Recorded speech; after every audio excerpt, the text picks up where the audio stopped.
India is not poor. People thinking is poor. Okay?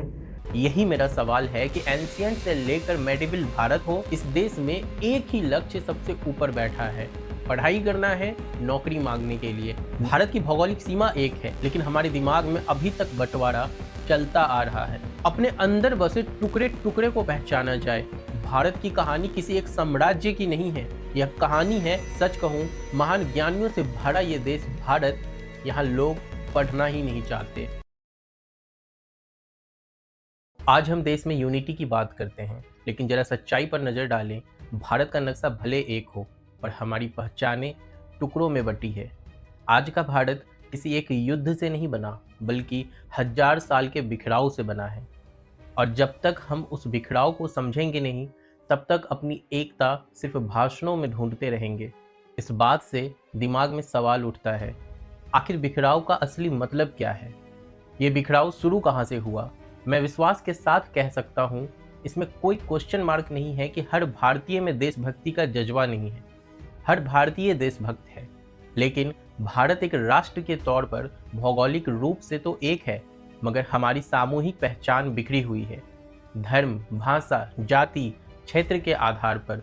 हमारे इतिहास में ऐसे कौन से मोड़ थे जिन्होंने हमें जोड़ने की बजाय तोड़ा?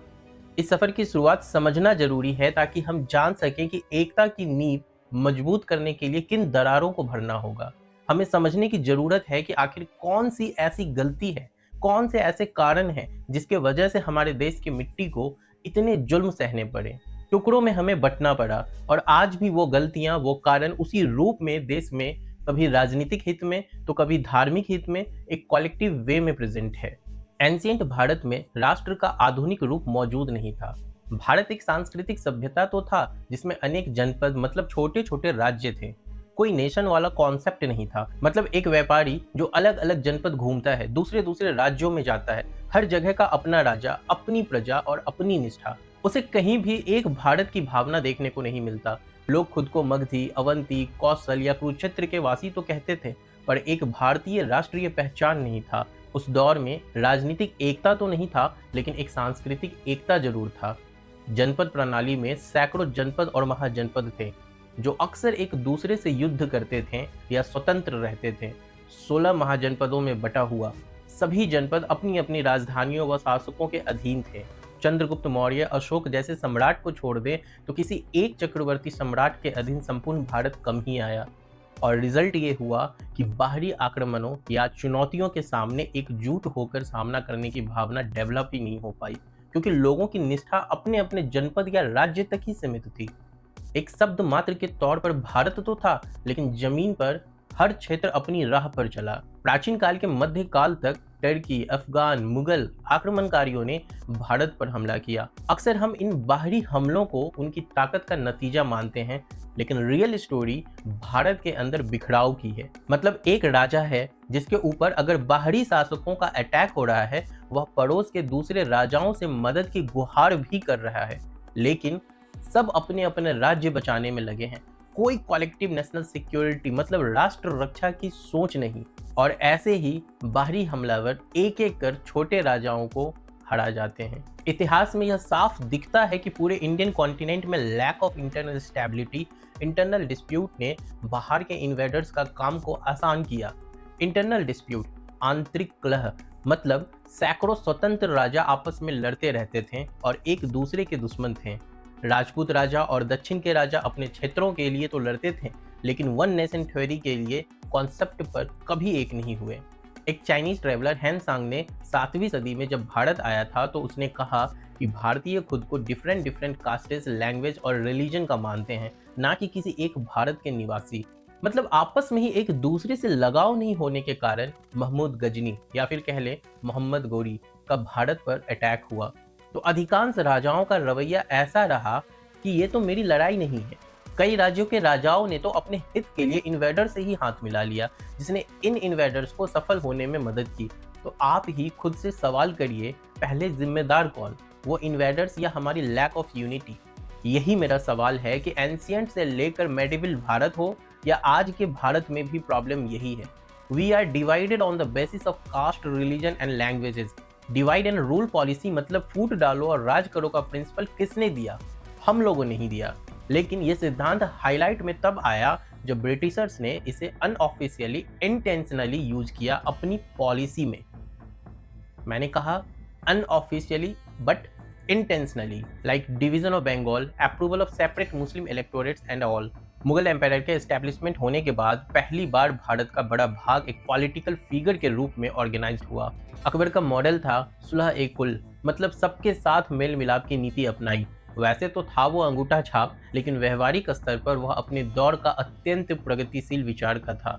राज्य की बुनियाद धर्म के आधार पर नहीं, बल्कि सभी राज्यों के समान भागीदारी पर रखी गई।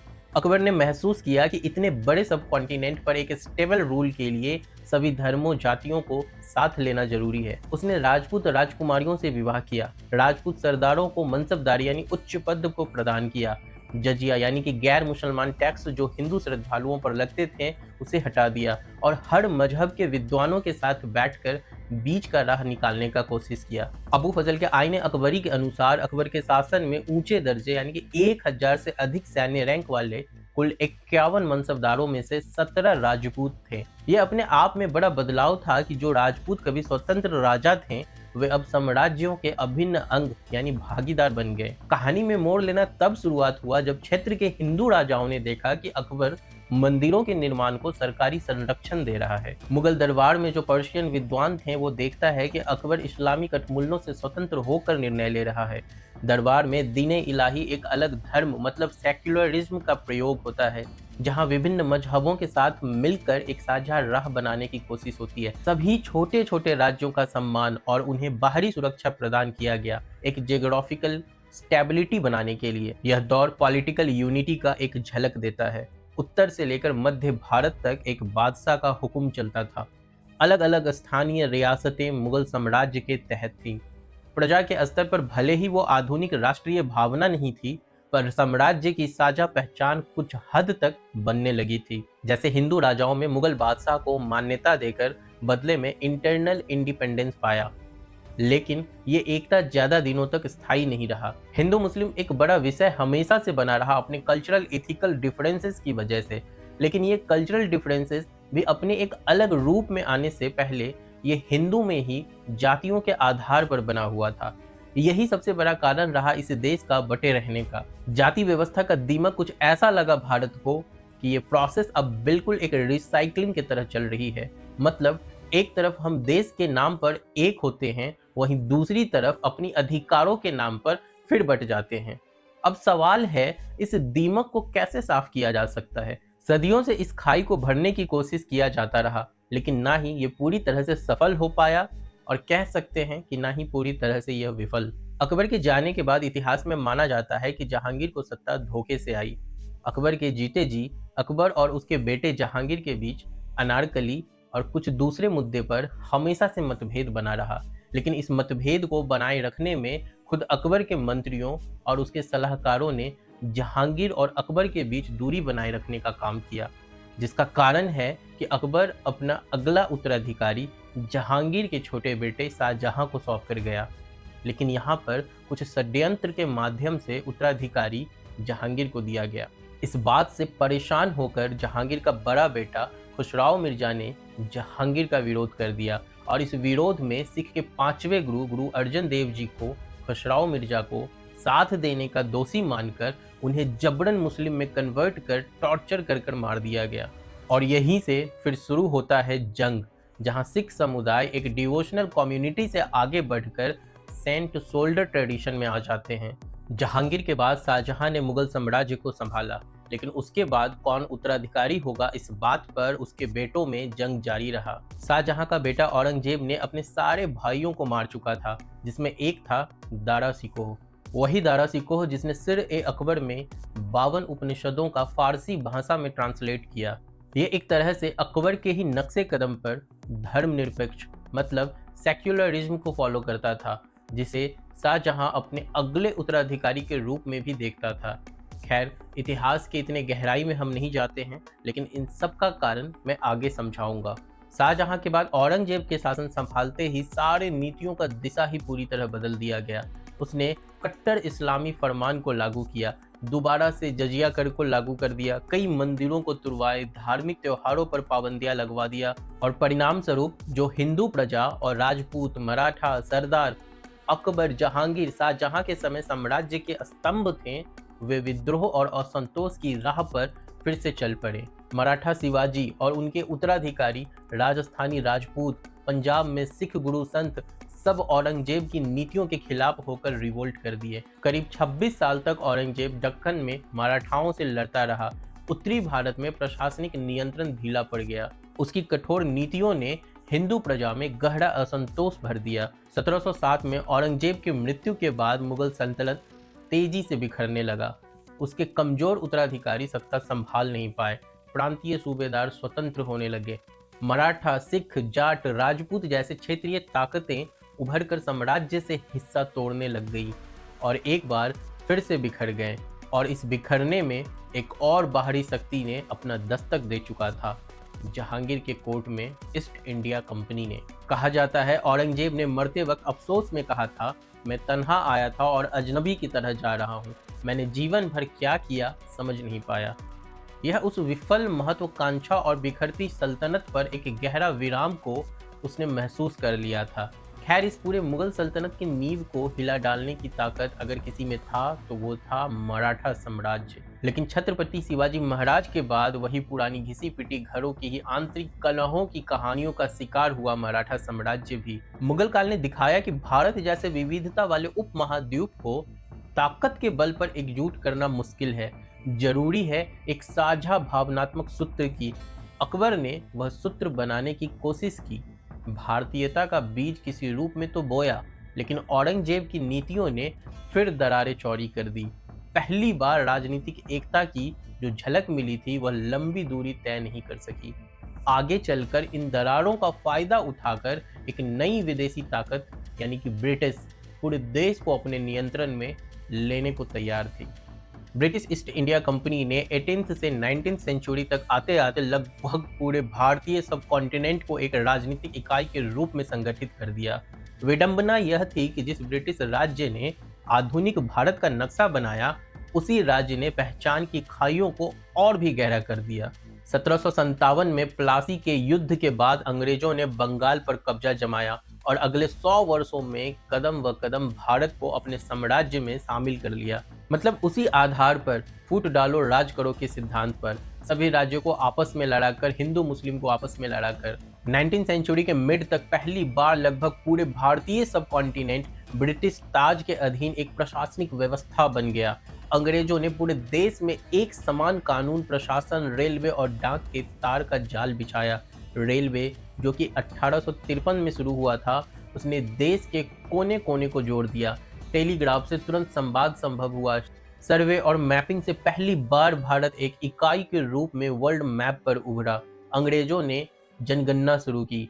पूरी आबादी को संगठित ढांचों में गिना परखा जाने लगा। साथ ही अंग्रेजी भाषा व पश्चिमी शिक्षा ने एक नए पढ़े लिखे भारतीय वर्ग को जन्म दिया, जिसने पूरे देश में एक समान राष्ट्रीय चेतना के बीज को बोया।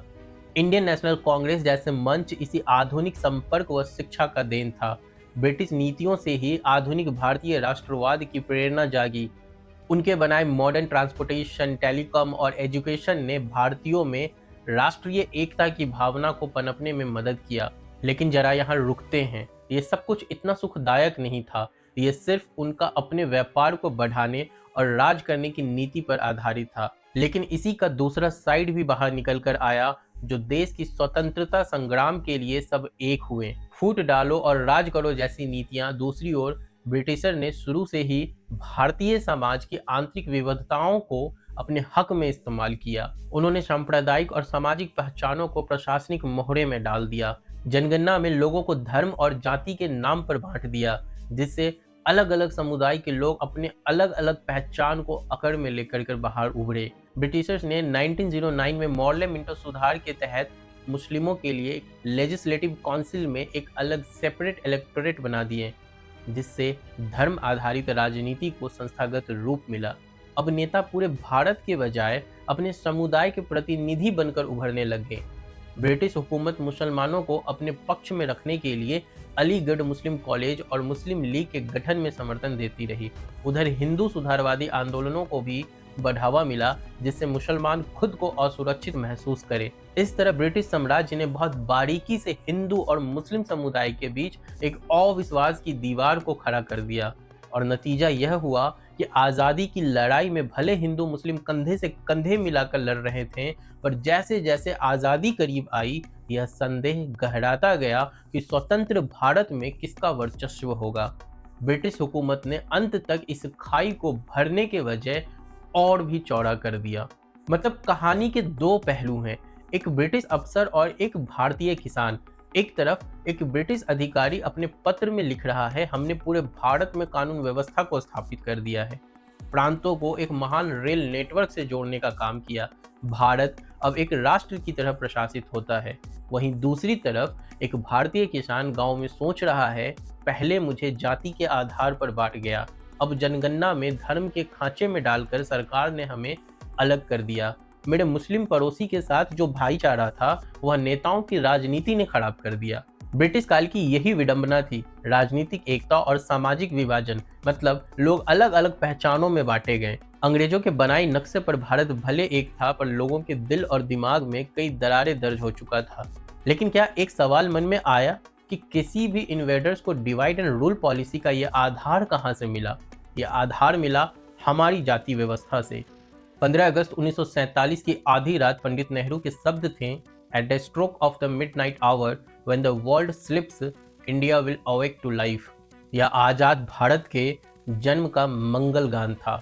सदियों की गुलामी के बाद हिंदुस्तान ने आज़ादी का सूरज देखा, लेकिन आज़ादी का जश्न दर्द की परछाई के बगैर नहीं था।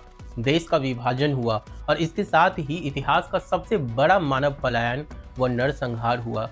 एक पंजाबी हिंदू परिवार लाहौर के पास अपने पुश्तैनी घर में आज़ादी की सुबह की तैयारी कर रहा था, पर माहौल बहुत ही तनाव से भरा हुआ था। उन्हें खबर मिला कि उनका गांव अब पाकिस्तान में होगा, उन्हें तुरंत हिंदुस्तान की ओर निकलना होगा। उसी समय एक मुस्लिम परिवार अमृतसर के पास से उल्टी दिशा में पाकिस्तान जाने वाली ट्रेन पकड़ रहा था। दोनों परिवारों ने सपने में भी नहीं सोचा था कि आज़ादी का स्वागत अपने घर बार को छोड़कर अपनों की ही लाशों को देखते हुए करना पड़ेगा। 1947 के बंटवारे में करीब करीब 1.5 करोड़ 15 मिलियन लोगों को अपना घर छोड़कर सीमा पार जाना पड़ा। हिंदू सिख भारत की ओर और मुस्लिम पाकिस्तान की ओर। अनुमान है कि लगभग 10 से 20 लाख यानी कि 1 से 2 मिलियन लोग उस हिंसा में मारे गए। ट्रेनें लाशों से भरकर आती जाती थी। पंजाब और बंगाल जल रहे थे। धर्म के आधार पर राष्ट्रों का बनना, एकता का जो सपना आज़ादी के आंदोलन में पाला था, वह देश भर के बंटवारे की हकीकत में चकनाचूर हो गया। सांस्कृतिक तौर पर हम हिंदुस्तानी की जगह हिंदू या मुसलमान पहले हो गए।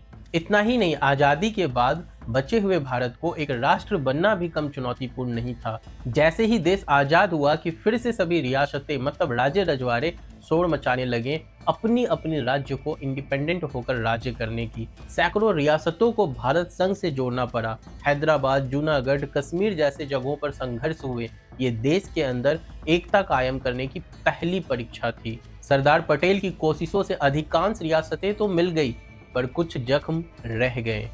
कश्मीर विभाजन के कारण 2 नए राष्ट्र बने, भारत और पाकिस्तान। 1947 के बाद भी भारत पाकिस्तान 2 बड़े युद्ध लड़ चुके हैं और आज तक सीमाओं पर तनाव है। यानी विदेशी राज्य तो खत्म हुआ, पर पहचान की लड़ाई एक नए रूप में शुरू हो गई।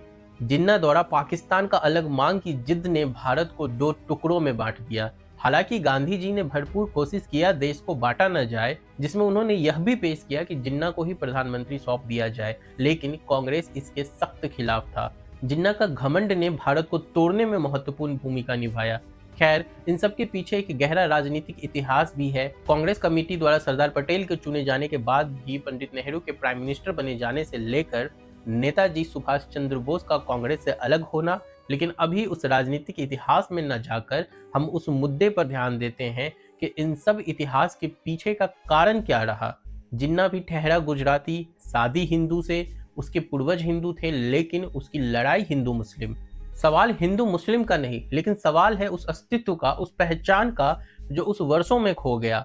न जाने कितने हिंदू मुस्लिम में बदल गए और कितने मुस्लिम हिंदुओं में अपनी ही पहचान को खो चुके हैं, लेकिन लड़ाई न जाने फिर किस पहचान की कर रहे हैं। लेकिन ये देश की मिट्टी सबकी पहचान को अपने इतिहास में समाई हुई है। माफी चाहता हूँ इस शब्द के लिए, लेकिन ये शब्द मुझे इसलिए कहना पड़ रहा है क्योंकि जब कोई इन्वेडर्स किसी देश में आता है तो वो बस अपनी तलवार बंदूक लेकर नहीं आता, वो लाता है साथ में अपना पूरा विचार, अपनी संस्कृति, जो किसी देश के बड़े संख्या वाले लोगों के वास्तविक संस्कृति को भी बदल देता है। और फिर जैसा राजा वैसा प्रजा का चलन धीरे धीरे घुलने मिलने लग जाते हैं और फिर वो देश, उस देश का समाज एक नया रूप के साथ बाहर निकलता है। एक उदाहरण देखें, मिडिल ईस्ट के बहुत सारे देशों में किंगशिप मॉडल की ही सरकार है और वहाँ विभिन्न देशों से लोग व्यापार करने आते हैं, लेकिन किसी को भी देश की नागरिकता नहीं दिया जाता क्योंकि फिर अलग अलग संस्कृति के लोगों से अलग अलग अधिकारों की मांगों की आवाज उठने लगेगी। चाइना में ही देख ले, धर्म सड़कों पर नहीं घरों में होता है और बाहर सिर्फ एक देश होता है। इसका संबंध डेमोक्रेटिक और ऑटोक्रेटिक नेशन से नहीं है, बल्कि इंटेंशन से है। देश पहले। आज के टाइम में डेमोक्रेटिक हो या ऑटोक्रेटिक, दोनों में बेस्ट एग्जांपल हैं डेवलप्ड नेशंस के। कई मायनों में ऑटोक्रेटिक नेशन बेहतर हैं तो कई मायनों में डेमोक्रेटिक। ये डिपेंड करता है वहाँ की जनता और उनके विचारधारा के ऊपर। लेकिन हमारे पास कॉन्स्टिट्यूशन मेकिंग के टाइम दोनों विकल्प खुले थे, जिनमें से आवाज ये भी आया कि भारत लोकतंत्र के लिए अभी तैयार नहीं है। फिर भी ड्राफ्टिंग कमेटी के मेंबर्स और देश ने लोकतंत्र को चुना क्योंकि भारत का ऐतिहासिक विरासत अब बिखरा हुआ था। हमारी धर्म कांडों में ही बैठा ढोंग ने भारत को सदियों तक गुलाम बनाया रखा। लेकिन सवाल यहाँ ये भी नहीं कि हम इतिहास में जाकर सब कुछ ठीक कर ले। सवाल है कि वर्तमान में जो समाज है, जो भारत है, वहाँ हम किसी भी जाति और धर्म से पहले और आखिरी तक भारतीय ही बनकर रहें। और ये सब कुछ संभव है केवल और केवल सही शिक्षा और धर्म के सही ज्ञान से। अधूरी शिक्षा और धर्म का पाखंड ही आज तक सभी समस्याओं का जड़ रहा है। हमने आज तक इतिहास से सीखें लेकर खुद को जोड़ना नहीं, लुटाना ही सीखते रहे। कभी जाति के नाम पर, कभी धर्म के नाम पर, तो कभी हिंदू राष्ट्र के नाम पर। सवाल है अब कौन सा हिंदू राष्ट्र बनाना है? जातियों में बंटकर, धर्मों के नाम पर बंटकर? भारत का संविधान ने तो पहले ही सब कुछ दे चुका है जो एक राष्ट्र को होना चाहिए, लेकिन उन्हें पढ़ने और समझने के लिए हम भारतीय के पास ना इंटरेस्ट है और ना ही समझ।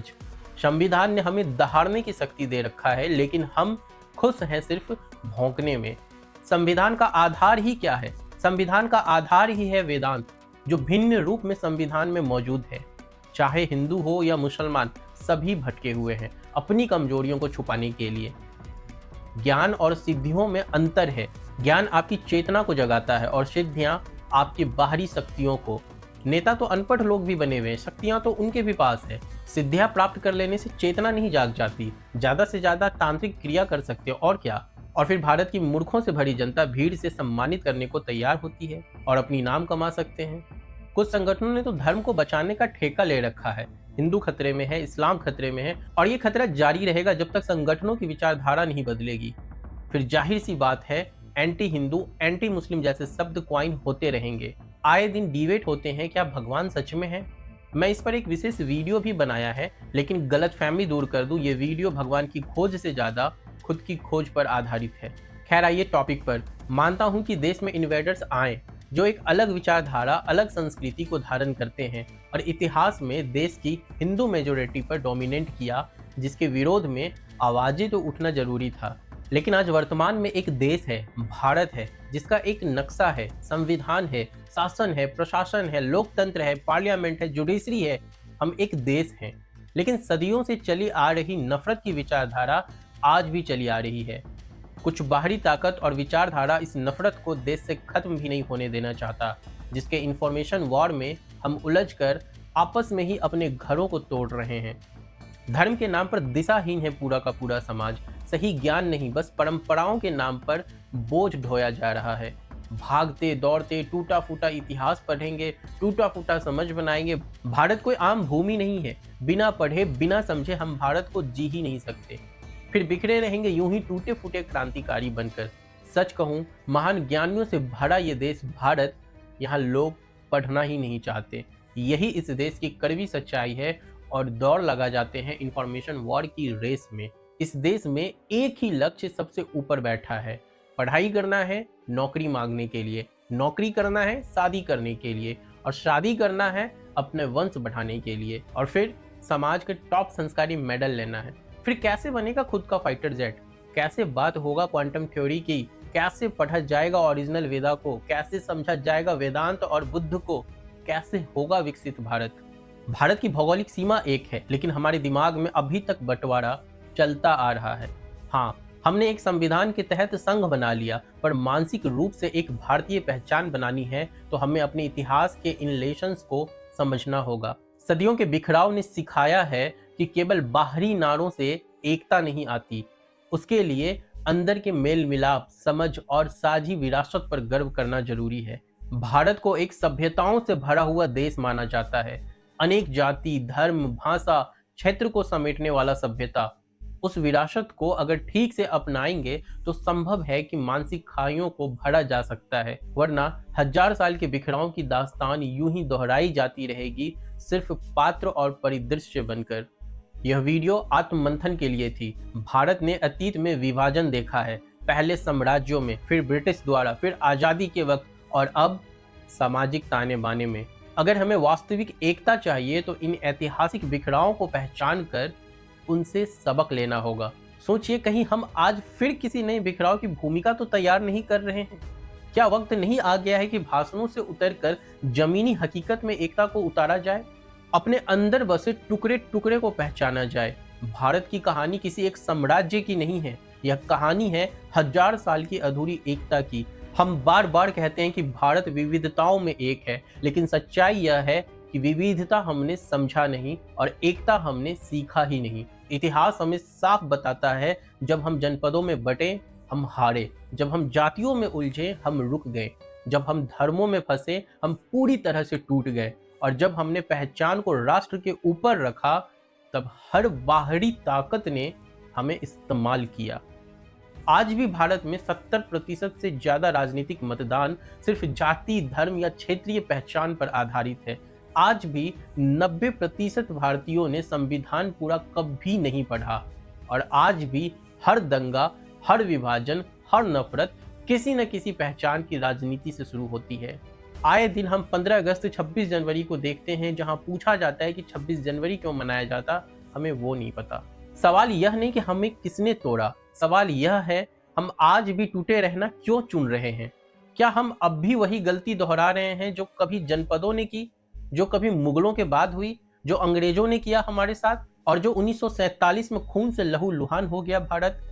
हमने आज़ादी तो पा लिया, लेकिन क्या हमने मानसिक आज़ादी को पाया?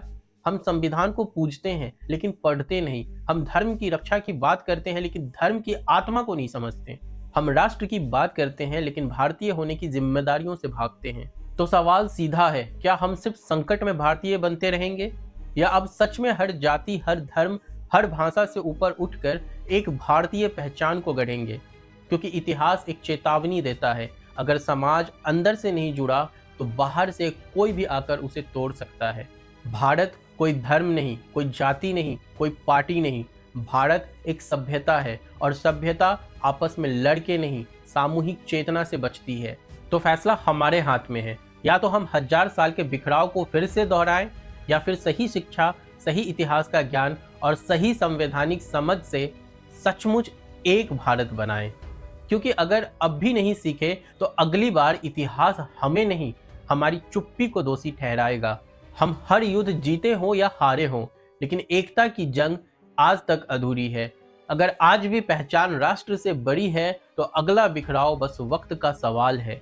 भारत का सबसे बड़ा सवाल बाहर नहीं, हमारे भीतर है। या तो हम भारतीय बनेंगे या इतिहास फिर हमें तोड़कर सिखाएगा। अंत में मैं वापस से वीडियो के शुरुआत में कहे अपनी बातों को दोहराना चाहूंगा।